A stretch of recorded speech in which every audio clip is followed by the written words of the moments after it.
그때 모든 성도들의 기도 응답되리니 하나님을 모르노니 전지간에 없으리. 모든 질병 근심 고통 눈물 없게 하시려. 우리 주님 세상 다시 오시네. 아멘. 우리 주님 세상 다시 오시네.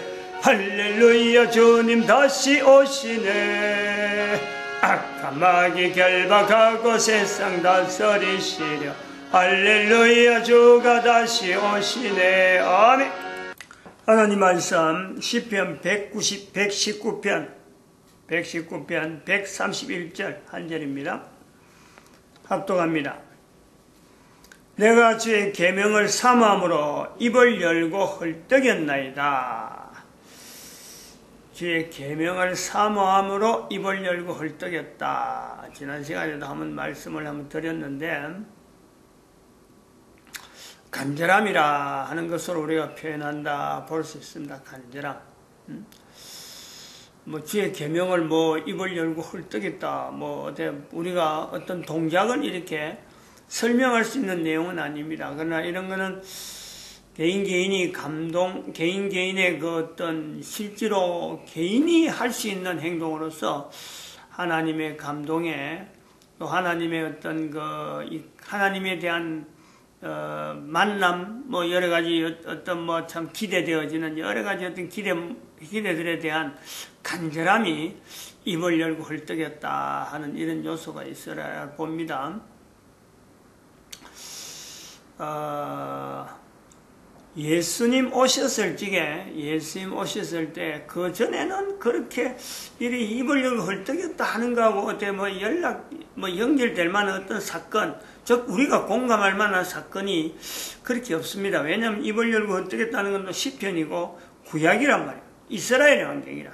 그 당시에 어떤 사건이 이 글을 기록하는 사람에게 감동이 되어진지 사실은 우리는 잘 모르는 거예요. 근데 이런 내용을 표현하려고 지금 하는 것은 예수님 오시고 나서 예수님과 같이 있었던 제자들이 예수님을 주의 말씀이다. 예수님이 말씀이니까 하나님의 말씀, 로고스, 헬라어 성경에 요한복음에 특별히 태초에 말씀이 계시니라. 이 말씀이 육신이 되어 우리와 함께 계셨으니 곧 그가 하나님이시다. 이런 표현하는 내용이 지금 여기 입을 열고 헐떡였다 나가는 거하고 연결할 수 있는 하나의 우리가 그 상황을 보는 거죠. 즉 하나님을 만난 사람들이 하나님을 만났다. 이것을 나타내는 거죠. 이걸 나타내는데, 인간이 하나님을 만났다면은 그에 대한 이야기를, 이런 이야기를 하면은 사람들이 듣는 사람이, 야, 그거 정말 그러냐 하고는 막 달라들어야 되는데, 안 달라들거든. 모른 체 하거든. 오히려 예수님을 하나님이라 그러면요, 오히려 혼을 내는 거죠. 죽이기까지 한단 말이에요. 이런 상황이 입을 열고 헐떡였다라는 것은 하나님을 만난 사람이 하나님을 만났다는 것을 나타내는데, 거기에 대해서 반응이 부정적으로 거부라는 거예요. 만약에 모든 사람이 막 만나고 막 반기고 야 그러면요 입을 열고 헐떡였다는 게 안 됩니다. 간절함이 있다는 거예요. 간절함. 그 간절함이 답답한 거 아니에요. 만난 사람 입장에서 답답한 거고, 안 듣는 사람 입장을 볼 때는 이건 정말 어떤 해야 될 수가 없는 거 아니에요. 이럴 때 입을 열고 헐떡였다. 입을 열고 헐떡였다. 개가 목이 말라서 헥 짐승이래. 말도 못하고 그냥 땅만 쳐다보고 혀를 쭉 길게 내놓고 헉 하는 거 볼 때 사람이 보면요 답답한 거예요. 간절하죠 그게. 뭔가는 사람이 해주고 싶은 게 있는데, 해줄 수 있을 것 같은데 못 해주는. 분명히 하나님에 대해서 하나님을 만났다 그러면 사람들이 와 하고 달라들어야 될 일인데 불구하고 안 달라드는 이런 내용에 답답함이 있어요. 답답함. 마찬가지로 우리가 여기 역사 교육, 노동시장의 역사 교육이 잘못돼가지고 우리가 지금 노동시장 자체가 진행되는 내용에 어떤 될 일에 대한 어떤 결론적인 어떤 도달점의 목표점을 지금 보이는 거고 문명이 보는 겁니다. 아, 이렇게 가면 안 되는데, 이렇게 가면은 방향이 없고 이건 잘못된 방향으로 가고 필경은 어려운 일을 당하는데, 이제 이걸 보는 거죠, 지금은. 그런데 상황이, 그렇지, 환경이 그렇게 못 가는 거예요. 아무리 외치봐봐요. 지금 현재는 볼 때는 아무리 외쳐도 딴 데로 가는 거예요, 딴 데로. 그래서 입을 열고 헐떡였다. 인간이 생각하는 어떤 방향, 어떤 외침에 대한 목표, 이렇게 된다고 딱 어떤 결론적인 되는 부분을 인간은요, 보기는 봐도 될 일을 되어지는 과정에서 있는 수많은 어떤 이 원동력, 어떤 참 행동들 그 전체를 모아서 돌아가는 건요, 한 개인이 보긴 봐도 한 개인이 할 수 있는 일은 아니란 말이에요. 되어지는 일을 지금 한 방향으로 모아서 이 방향으로 가야 되는데 또 갈 수밖에 없으면 가는 게 복인데 바라고 내가 그걸 애써서 참 알리고 나타내지만은 그 일이 될 거는요, 철저하게 하나님이 하시는 거예요. 분명히 보는 건 보는데 되어지는 일을 통해서 주변에 되어져서 되어지는 내용을 볼 때는 갈 것 같지가 않아요. 근데 간다니까. 분명히 간다 하고 지금 외치는 거예요. 그러니까 그게 얼마나 답답하겠느냐. 지난 시간에도 우리가 문재인 대통령, 현재 우리나라 대통령이니까 뭐 이렇게 앞뒤를 막 너무 잘 알고, 뭐 일어난 일 주변에 고향까지 알고, 뭐 주변에 만난 사람 알아서 이런 이야기를 했습니다만은, 사실 뭐 지난 시간에 하고 난 뒤에 바로 그 다음날 뭐 이상한 일이 생기고, 트럼프가 안 간다 하고는 발표하고, 북미회담 없다 하고는 발표를 하고, 또 하루 지나니까 하겠다 하고 막, 왔다 갔다 하는 거예요. 그런데 우리 문재인 대통령은 또, 그거 따라서 덩달아 춤추듯이 말이죠. 김정은 국방위원장을 당장에 개인적인 건 아니지만 당장에 판문점 가고, 또 북쪽에서도 판문점 내려가고 어제 아리게 만난 어떤 굉장히 가까운 동료처럼 말이요.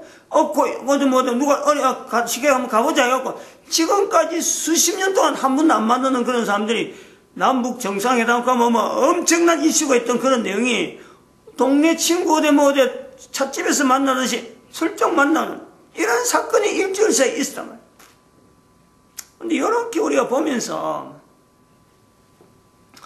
역사라고 하는 내용과 이 노동시장에 대한 이런 내용의 이 흐름에 대해서 우리가 지금 이 역사 인식에 대한 내용이 그동안 한 5가지 정도 역사 인식이 안 된 교육, 이 교육이 역사 인식이 안 되었고 노동시장에 미치는 영향이 어떤 내용이 있는가 하는 5가지 정도를 했는데, 이제 오늘 6번째, 이제 마지막을 하려고 하죠. 7번째.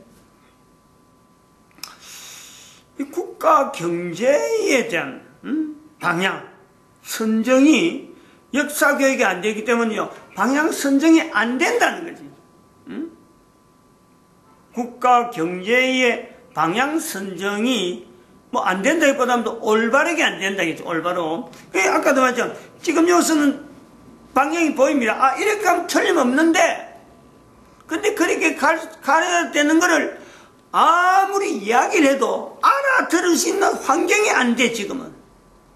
그러니까 입을 열고 헐떡이는 요소가 있단 말이죠. 노동시장과 역사, 교육, 이 내용을 우리가 볼 때 노동시장이 지금은 경제라고 하는 내용이 나오고 역사라는 걸 갖고 인식하는 이 경제, 그럼 경제와 역사, 이렇게 두고 볼 때 결국은 주제가 이제 경제와 역사라고 하는 주제를 갖고 우리가 하는 비교를 보는데, 어떻게 비교되냐면은 뭐 전혀 엉뚱한 것 같은데 엉뚱한 게 아니면, 경제는 현재적인 겁니다. 현재적인 거. 지금이에요. 역사는 과거예요. 역사는 과거고 경제는 현재 일을 대표적으로 경제라 그러죠. 얼마 전만 해도 경제란 말을 하지 않고 어떤 데는 정치, 사회, 문화 이렇게 했어요. 근데 그 전체로 이제는 사회 문제도 정치 문제도 모든 것이 다 지금은 경제에 전부 다 지금 집합되어 있단 말이에요. 그러므로 이 경제라는 단어 자체가 지금 현재 모든 시대, 현재 모든 나라에, 전 인류에게 경제가 전체적인 어떤 주제어처럼 하나의 딱 현재를 나타내는 하나의 대표 언어가 되어 있는 지금에, 그럼 이 경제를 대신해서 나타나는 말은 뭐겠느냐? 현재에 있는 이 경제를 대표한다고 할 적에는 말이요, 그거는 역사밖에는 없어요. 왜냐하면 경제는 현재적인 거고 역사는 과거의 일이니까 현재에 대해서 대응되어 수 있는 내용은요, 과거밖에 없는 거예요. 미래는 예측이 불가능하니까 분명히 있는 현실을 두고 지금의 현실, 경제, 과거에 있는 내용, 역사, 경제하고 정치하고 전부 다 섞여서 역사 안에는 다 포괄적으로 되어 있죠. 이런 어떤 차별이 좀 되어 있는데, 이 역사라고 하는 이 내용을 이거는 과거 지향이에요. 과거 지향이에요. 역사는 과거에 있었다. 또 더 과거에 있다. 그보다 더 과거에 있다. 원래는 어떤 내용이다 하고 오래전에 있는 내용을 이렇게 덜쳐내면서 지금에까지 이르는 데는 역사라는 내용을요, 이 과거를 지향하면서 덜쳐낼 수 있는 내용이 있단 말이에요. 근데 이거 경제는 현재인 것이 분명한데, 현재라는 것은 분명히 이야기하지만 이 과거 내용이 아니라 지금에 있어 몰두해야 될 내용이 경제라. 얼마 전까지만 해도 정치였죠. 대한민국의 어떤 상황은요, 경제라고 해서 이야기를 안 했습니다. 경제로 두고 이야기하지 않고 정치적인 상황에 이데올로기가 다른 등 서로 이념이 달라서 남북이 분단되어 있는 것 마찬가지로 또 북남한에서도 또 이데올로기가 다른 여러 가지 어떤 갈등이 있다. 이건 정치적인 상황으로 봤다. 근데 이제는 2012년이라 할 수 있는 2012년부터는 그래가 안 된다 할 정도로 그 사건이 지금 우리나라에 일어난 거 아니에요. 지난달 4월 27일 남북 정상회담이 성사됨으로 해서 이 개념이 전체적으로 바뀌어가는 걸 우리가 보는 거 아니에요. 이제는 정치 이념 갖고는 안 되는 거죠. 전체가 다 하나에 뭉쳐져서 경제라고 하는 내용을 가지고 하나에 딱 이렇게 이야기한단 말이에요. 그럼 경제 현재라는 것을 두고 있을 적에 현재는 또한 역사와 비교해서 역사는 과거 지향형이라고 하면은 경제를 통해서 현재가 나오자면요, 반드시 현재는 미래를 지향할 때 현재적인 가치가 있는 거예요. 정치로 있을 적에 정치로 가지고 미래의 어떤 정치 형상이 나올 거냐, 이럴 때 정치가 현재적인 것에서 대표적인 언어로 나오는 거죠. 우리나라의 정치적인 이념이 이래 다르니까 북한과 어떤 관계에 있어야 된다. 그래서 보수는 어떻게 이야기하고 진보는 어떻게 대응하겠다. 이렇게 해서 정당이 갈라져서 정치 구조가 형성되어져 왔는데, 그게 금년에 있어가지고 이거 자체 판도를 바꿔야 돼. 머리를 가진 개념을 바꿔야 돼. 이제부터는 경제가 하나의 이슈가 돼가지고, 보고요, 남북의 문제 지금 정치적인 어떤 현안으로 남북 정상회담이라 했는데, 그거에 대해서 중요한 이슈가 뭐예요? 북한을 체제를 그대로 두면서 어떻게 하면은 사회가 경제적으로 어느 정도 형성을 할 수 있는 경제 성장을 할 것인가?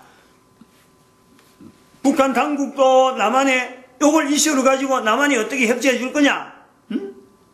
또 미국도 경제 성장을 이루는 그 내용에서 미국이 어떤 상황을 가지고 중국과 일본과 이 주변 국가를 통해서 남한에 있는 이 한국과 더불어서 소련은 빼더라마는 미국에서 그 이야기 나와서 중국, 일본, 한국은 이야기했지만 소련은 안 였더라고요. 이런 걸 보고 경제를 어떻게 부흥시킬 것이냐, 체제 안정은 걱정하지 마라, 보장은 우리가 확고하게 해주겠다 말은 그래 하는데 어떻게 하려는지는 구체적인 내용은 이제 계속하면서 나타나는 그 체제 안정은 정치인데 정치 부분이 뒷전에 있다. 남북이라고 하는 내용이 통일되고 안 되고 자체가 문제가 아니라 이 정치적인 문제인데 통일이 되느냐 안 되느냐 이건 둘째 문제예요. 우선 경제적으로 안정을 할 거냐 안 할 거냐 경제가 이슈라 지금. 전 세계에 있는 경제에 대한 개념하고 지금 이런 어떤 추세적으로 남북의 어떤 통일 자체에 대한 남북의 어떤 이런 무드, 평화 무드를 가지고 통일은 아니니까 이런 무드가 형성되는 데는 정치적인 상황이냐, 안 그러면 사회의 어떤 변화 속에 나타나는 사회 변화냐, 그것보다도 제일 우선한 것은 경제적인 상황이다. 경제 상황이다. 경제.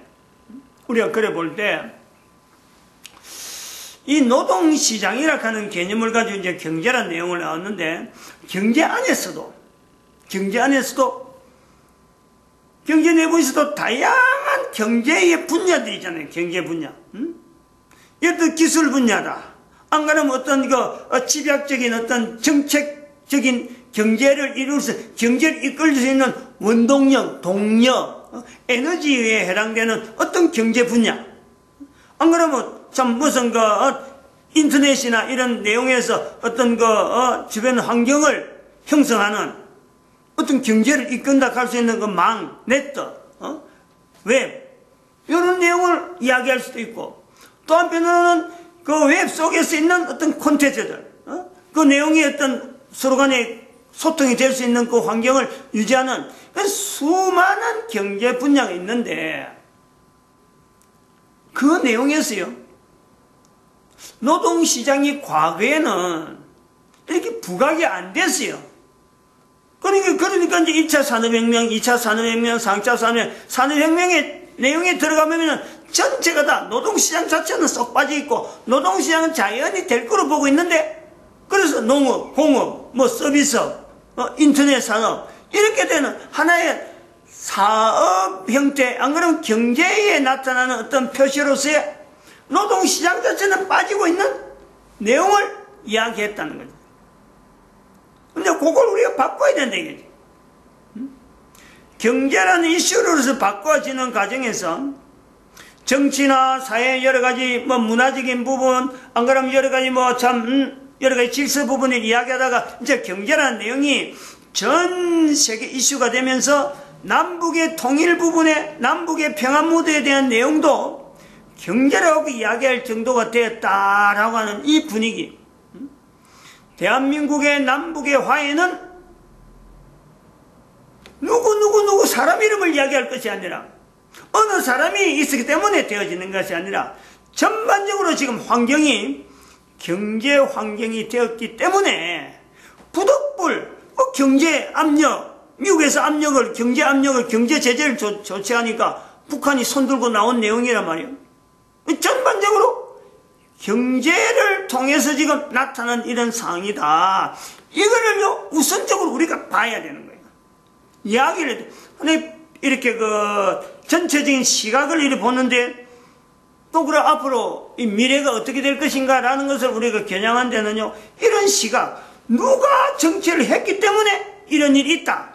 누가 무엇을 맡았기 때문에 이래 됐다. 라고 하는 시점은, 그거는 과거에, 적어도 2012년에는, 그 전에는 그렇게 볼 수 있지만은, 2012년 이후로는 그렇게 보는 것을, 좀 버릇이 들어서 그렇게 하는 건 어쩔 수 없지만은, 의도적으로, 지금은 전체적인 큰 시각을 내다봐야 되는 요소가 있단 말이에요. 근데 이렇게 되어질 때에, 이렇게 되어져서, 노동시장, 그 중에서 노동시장을 통해서 이제는 하나의 부각되어지는 이런 내용이 지금은 감추어져 있고, 노동시장은 경제 한 분야의 건이 되어 있는데, 그걸 지금 우리가 덜쳐야 된다 이거지. 이런 시점에 경제라는 거 갖고 이제 뭐 지금까지 뭐 몇 차 산업하고 막 구호만 외치가지고 그리고 몇 차 산업, 몇 차 산업, 계속 몇 차 산업으로 뭐 끝도 없는 몇 차 산업으로 N차 산업으로 뭐 그것도 혁명으로 하고 나아갈 것이냐. 그런 것을 정리해야 돼. 지금 2012년 때는 경제를 통해서 전 세계가 이목이 되어진다. 그 통해서 그 안에 노동시장을 부각해서 노동시장을 중심해가지고 경제를 구체적으로 뭐 몇 차 산업 몇 차 산업 하고 막 말만 가려 할 게 아니야. 현재의 노동시장을 어떻게 대응할 것이냐. 과거의 역사 속에 나타나는 어떤 여러 가지 산업의 여러 가지 형태에 대해서 또 그것에서 경제로 나타나는 여러 가지 내용 또 더불어서 정치적인 부분 전쟁의 역사 여러 가지 어떤 개인적인 갈등들 사건들 개인적인 어떤 취향에 대한 나타나는 사회적 문제들 이 전체가 결합돼서 여기까지 왔는데 2012년부터는 경제라고 하는 이슈가 높아지면서 전 세계 사람들이 경제라는 말로 통일되어 가는 이 과정에 우리는 보다 구체적으로 경제라고 할 적에는 노동시장에 대한 보다 구체적인 그리고 그것을 항상 지금으로 현재의 노동시장 이것이 다음의 노동시장이 어떻게 변화될 것인데 우리가 어떻게 대응할 것인가 이런 요소로 봐야 되는 것으로서 우리가 지금 국가 경제에 대한 국가 경제가 방향을 선정하는데 지금까지는 좀 뭐 정치 부분에 왔는데도 불구하고 왔는데 이제는 경제라는 말을 던지면서 이제는 화두가 경제다. 경제를 던지면서 보다 경제가 또 너무 폭넓게 어느 분야의 경제를 갖고 나아갈 것이냐라는 것이 아니라 노동시장 자체 어떤 분야의 노동시장 자체를 형성하고 방금 집중적으로 양육시키면서 국가 경제를 틀을 전체적인 국가 경제를 하면 그러면 다양한 어떤 그 경제 그룹들이 있는데 그 그룹들을 전체적으로 노동시장이 이끄는 방향으로 지향을 시켜서 어떤 그 하나로 만들어가는 구심점이 필요하니까 구심점을 필요해서 그 구심점을 해서 노동시장을 중심으로 해서 경제로 이끄는 수많은 분야, 에너지 분야, 인터넷 분야, 뭐 여러 가지 어떤 소스들이 있는 그 내용들을 전체를 다 모아서 하나로 모아가야 될 그런 내용을 역사의식이 없으면은 이 일은 절대 일어날 수 없는 문제. 그래서 역사 문제가 있으니까 역사적인 관점이 있기 때문에 노동시장을 통해서 경제라고 하는 이 전체를 국가 단위로 이끌어가야 될 그걸 우리가 보자.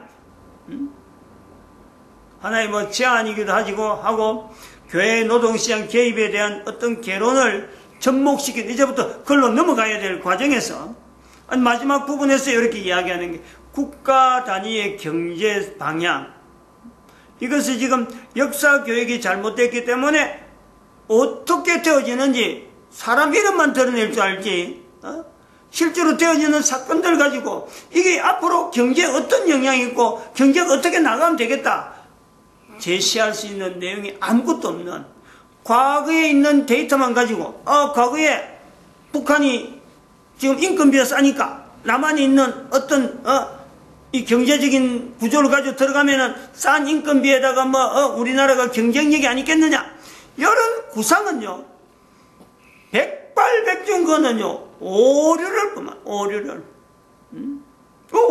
범한다는 거죠. 이 노동시장 자체를 너무 허술하게 본다는 거죠. 북한에 있는 인건비가 싸다. 남한의 인건비 비싸다. 그러니까 개성공단을 열면은 틀림없이 성공할 거다. 그 성공되었나요? 안 된다 이거죠. 이 노동시장을 보지 아니하고 노동시장 즉 북한에 있는 전반적인 어떤 상황 속에서 노동시장 자체를 보지 아니하고 남한에 있는 노동시장 자체를 보지 아니하고 덜컥 정치적으로 경제라고 하는 구조만 결합만 시키면은 이거는 잘 될 거야. 과거에는 통계 가지고 떡 접목을 시키는 그런 거는 안 된다. 국가 간이 북한과 남쪽이 대한민국이 완전히 노동시장 형태가 완전히 다른데, 북한도 노동시장 형태가 완전히 다른데, 이 두 가지에 차별화되어지는 이 노동시장 완전히 다른데도 불구하고 어떻게 하나의 방향에서 같은 구호를 외치고 같은 목표점을 가진 노동시장을 형성시키느냐. 이것이 우리가 지금 제시할 수 있는, 뭐 대한민국에서 처음으로 나타날 수 있으면 좋겠지만은 어디에서 이것이 나타날지는 아무데도 모릅니다. 소위 말하면 이끌어갈 수 있는 동력이, 남한에서 지금 현재 이런 내용을 먼저 선포하기는 선포하지만은 이것 자체를 가지고 과거에 미국도 마찬가지예요. 미국의 형파도, 미국이 뭐 1700 몇 년도까지만 해도 지금부터 한 300~400년 300~400년 정도만 돼도 미국이란 나라가 없었단 말이에요. 그런데 미국이 리드해 나가는 이런 어떤 저력, 지금 제가 말씀하는 이 노동시장을 통해서 전 인류를 하나의 어떤 요소로서 나가는데요, 반드시 남한에서 해야 된다, 이런 요소는 없어요. 될 수 있는 거는, 요소 가지는 거는요, 일본에서부터 나타날 수 있고, 또 대한민국이 될 수도 있고, 북한도 될 수 있고, 만주 땅이 될 수 있고, 몽골이 될 수 있는 게 5개 나라, 현재적으로 5개 나라라고 할 수 있는 이 나라 중에서요, 반드시 있죠. 그런데 그것이 주로 주력을 나타낼 때는 몽골이 나타나던 그 시대처럼 몽골이 또다시 징기스칸 같은 어떤 힘으로 이 일을 나타내는데 어떤 구심점이 되어질 수 있는 요소가 있을는지는 몰라요. 잠재력에는 모르는데, 그러니까 그게 바로 역사의식이래요. 역사의식. 이 5개 나라에 걸쳐 있는 일본서부터 해서 대한민국, 북한, 그럼 만주, 몽골까지 연결되는 이게 공통적인 부분이요. 역사 부분이요. 역사 부분. 역사 부분을 공통적으로 하면서 각기 다른 노동시장을 가지고 있는데, 이 노동시장을 가지고 하나의 구호를 가져서 형성되어질 수 있는, 경제력을 나타낼 수 있는 요 구조를요, 우리가 지금 현재 교회의 노동시장 개입에 지금 현재 발표하고자 하고 나타내려고 하는 이런 내용이란 말이에요. 근데 이런 내용을 이야기하는데, 아까 말했지만, 또 지난 시간에 말씀하셨지만, 역사의식이 서로 간에 다르면은, 이거는 뭐 어림도 없죠. 중국을 안 넣는 이유가 있잖아요. 중국은 중국의 역사가, 이거 뭐 자기들이 뭐 내놓으라는 어떤 역사가, 탄탄한 역사가 있는데, 중국의 역사가 근접하지 못하는, 중국의 역사로 아무리 참 없애려고 해도 없애지지 않는 일본과 대한민국과 북한, 그리고 만주와 몽골에 이어져 있는 이 역사에, 이거는 별도로 존재한다는 거예요. 근데 이 존재하는 역사에 대한 것을 서로 간에 각 5개 나라가 되어지는 데서 이게 공통적으로, 그렇다, 우리도 참여하다, 우리 다 참여할 수 있는 것 되면서 우리가 리드할 수 있다, 우리가 리드할 수 있다. 누구라도 리드의 자리는요, 누구에게는 열려있는, 어느 누구에게 던져서 당신만 해야 된다는 것도 없단 말이에요. 지금의 남한에서 이렇게 발표한다고 해서 남한이 일을 해라, 그것도 아니에요. 지금은 상당히 어쩌면 좀 공평하게, 좀 객관적인 요소로 이야기하는데, 이것이 언어가 통하니까 남한에는 지금 이래 되지만은, 언어를 뛰어넘어야 될 장벽도 있고, 또 어디서 이런 역사가 같이 나와서 서로 간에 공유해야 될 어떤 역사적인 여러 토론적인 국민적인 여러 합의들, 그래서 그것에서 달라져 있는 노동시장 현장이 있음에도 불구하고 그 노동시장을 하나하나, 지금은 잠식되어 있는 노동시장 자체가 현재 잠식되어 있는 그 잠식되어 있는 거 딱 껍데기 벗겨야 돼. 전부 투쟁으로. 현재는 노동시장이 그렇잖아요. 대한민국만 해도 노총이 2구나 있는, 하나만 있어도 될 노총인데도 불구하고 2개 있는 건 뭐예요? 서로 내가 하겠다는 거 아니에요. 서로 간에 상대를 인정하지 않고, 우리는 온전하고 상대는 나쁘다, 이런 거란 말이에요. 근데 역사로 있는 통일이라는 건 바로 그걸 깨는 건데, 노동시장 자체에서 서로 간에 앙금되고 서로 간 경쟁전 이것 자체를 무마해야 돼. 다 무너뜨려야 돼.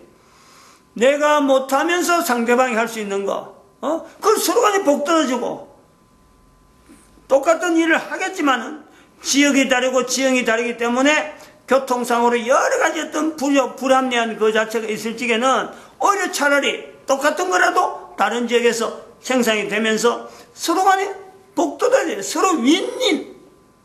이런 개념 자체가 만들어지는데, 지금 현재 경제 논리나, 사회 논리나 정치 논리로 갖고 어느 갖고 접근을 할 거냐 이거죠. 어느 갖고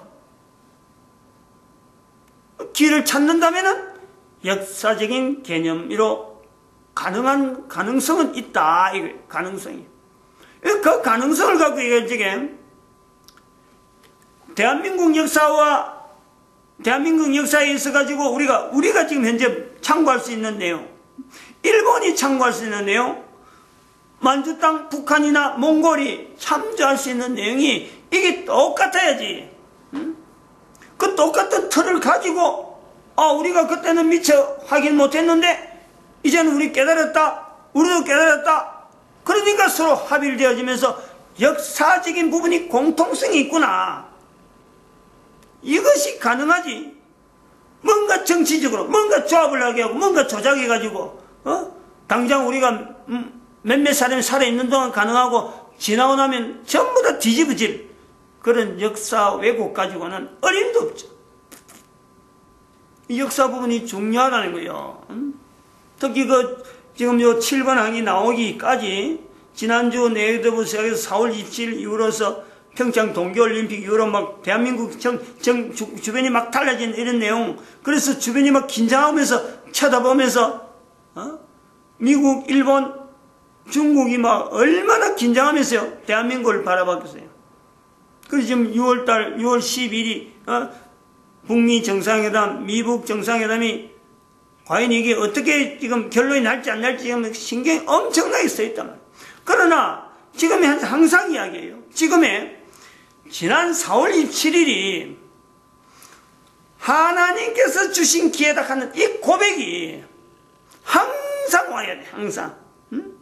미북 정상회담이나 북미 정상회담이 어떤 결론이 나더라도 4월 27일이 하나님이 주신 것이 틀림없기 때문에 바로 하나님이 주신 그 남쪽 북쪽에서 있어야 될 시각, 동일한 어떤 시각을 보는 이것이 진원지가 되어가지고 여기서부터 판문점에서부터 시작해서 이게 진원지가 되어서 일본, 대한민국, 북한, 그리고 만주, 몽골이 여기에 대해서 영향을 입는 이걸 우리가 기다려야 돼요. 이걸 바라봐야 된다. 즉 5개국이 노동시장 자체를 하나를 하는데 도대체 어떻게 해서 이런 일이 가능할까? 4월 27일을 가능하게 하신 하나님 그걸 미치는 거예요. 지금 하고 있는 일도 가능할 거다. 이것이 진행하는 사람들로 하여금 힘이 되어지고 한 방향으로 갈 수 있는 분명한 어떤 계기가 되는 거예요. 그래서 역사 부분을 이야기를 이래 경제하고 연결을 해봅니다. 남북 분단이 주어진 의미를 한번 생각해. 남북 분단. 우리가 지금 경제를 이제 한번 경제라는 시각이 지금까지는 정치적인 부분 갖고 남북 분단이라는 것은 참 어떻게 소련의 공산주의 확장에 따른 참 민주주의, 자유주의죠. 민주주의 나중에 나오고 자유주의의 어떤 반항, 이거 자체가 대한민국의 분단, 우리가 마지막 방파제 역할을 했다. 그건 제가 2012년까지 우리가 그걸 나타낼 수 있단 말이죠. 근데 경제로 바뀌면은 이 경제를 통해서 남북 분단은 어떤 의미가 있느냐? 남북 분단은 대한민국 남북 분단이 그래갖고 지금 남북 분단이 자유로 해서 아니면 지금 평화 어떤 내용을 해갖고 무마가 돼버려가지고 뭐 남북 분단 했는지 아닌지 모른다 할 정도로 막 경제가 막 이게 완전히 이 소통 쪽으로 넘어간다. 그렇더라도 남북 분단을 잊지 않아야 될 요소. 남북 분단 어떤 의미가 있느냐? 경제 상황이 됨에도 불구하고 어떤 내용이 있느냐? 이 내용을 가지고 있으면서 지금 현재 우리가 적어도 남북이라고 하는 이 내용에 어떤 지금 이런 교회 노동시장 개입해서 남한에서 이런 내용이 발표된 것에 북한이 야 우리도 그래 같아. 우리도 그 자리에 우리가 동참할게. 제일 먼저 동참할 수 있는 자리로서 이렇게 같이 힘을 합할 수 있는 그 어떤 아까 말했지만 역사성 자체에 동참할 수 있는 이런 내용이 되어진다 그럴 적에 되어질 때 남북 분단이라고 하는 이 의미는 도대체 어떤 의미가 있느냐? 끝까지 가야 돼요. 끝까지 가야 돼요. 상처하면 나중에 가서 다 깨매게 떠서 옛날에 그런 거 있었는 거 없으면 모르겠다. 과거에 우리나라 역사처럼 삼국시대가 있었다. 고려시대가 있었다. 이조시대가 있었다. 그리고 경제지역에 누구누구 있었다. 경제 자체가 무슨 의미가 있느냐? 이런 것보단도 지금은 그런 거예요. 이 남북 분단이란 도대체 한민족의 분단이란 것은 정치적인 것은 지금 이제 와야 되는데 가지고 정치적인 의미는 없어요. 그런데 경제에서 남북 분단은 분명히 의미를 줘야 된다. 의미를. 대한민국의 남북 분단, 정치적인 분단에서 소련의 공산주의에서 자유주의의 마지막 한 그릇으로 나타나는 이 남북 분단이 경제로 해서 넘어가면서 다른 모든 어떤 요건을 다 대표로 해서 경제로 묶었을 적에 그래도 이 남북 분단이라는 이 내용의 의미는 아주 중요하잖아요. 북한에 있는 인권, 북한의 인권과 남한의 인권이 극심하게 대립되어지는 극렬하게 차이가 나잖아요. 서로 간에 인권을 압력 주고 하는 그런 차이가 아니고, 남한은 인권이 북한에 비하면 그렇죠. 누릴 수 있는 만큼 최대한 누리고, 근데 그 중에서도 인권만 누려야 되는 게 아니라 서로 간에 남남 갈등이 있고, 북한은 인권이 엄하게 유린당하고, 그럴 때 결국은 경제로 인해서 하나가 되어진다. 즉 남북 분단이라고 하는 이 내용은 경제시대에 이건 상징적으로 대한민국이라는 이 남북 분단에 대해서 우리가 반드시 같이 가야 될 모든 경제에 대해서 우리가 같이 가야 될 부분은 뭐냐니까 인권의 유린에 대한민국의 인권의 유린의 그 차이에 있는 남한과 북한의 그 차이가 있듯이 경제에는 항상 빈부 차이가요. 이거는 분명히 내재한다. 이 대한민국의 남북에 대한 이 분단에 대한 의미를 같이 가야 되는 거예요. 언제든지 경제로 갖고 나타나는 모든 상황에는요, 빈부의 격차가 나타나는데, 빈부의 격차가 나타나는지 어떻든 간에, 어떤 경제라고 하는 것은 가지는 것과 못 가진 것에 대한 내용이기 때문에 반드시 거기는 빈부 격차를 통해서 나타나는 남북 분단이라는 이 요소가요, 반드시 항상 따라온다. 이게 핸디캡. 즉, 이 핸디캡을 대한민국을 위시해서 지금 현재 일본, 대한민국, 북한, 그 다음에 만주, 몽골 하는데 요 5가지 나라에 있어서 도대체 핸디캡을 어떻게 정리할 거냐, 뭘 가지고 근거를 해갖고 핸디캡 자체가 핸디캡이 아닌, 남북 분단이라는 거 분명히 인식을 하면서 다시는 이런 일은 없어야지 하는 그 내용을 어떻게 실현할 거냐. 이것이요, 우리가 주어진 과제예요, 과제. 이런 것을, 과제를 가지고도, 이렇게 5나라가, 같은 경제구역으로서 동일한 어떤 노동시장의 형태로 구축되었다라고 말할 수 있을 정도로 나갈 수 있는 방안이 있느냐? 지금 대한민국은요, 이런 방안은 어림도 없잖아요, 지금. 그 역사의식이 약하다는 거예요, 역사의식이.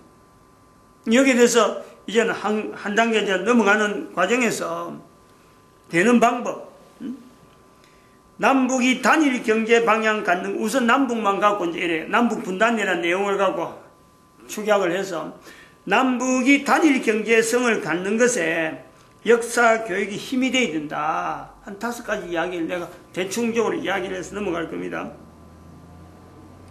5가지 한번 질문을 해봐야 돼요. 왜 한반도 형태, 반도란 말이에요, 반도. 왜 한반도 형태로 우리는 존재하고 있느냐? 두 번째, 왜 한반도는 동쪽 끝에, 큰 대륙의 마지막 동쪽 끝에 잠재하고 있느냐? 그렇죠?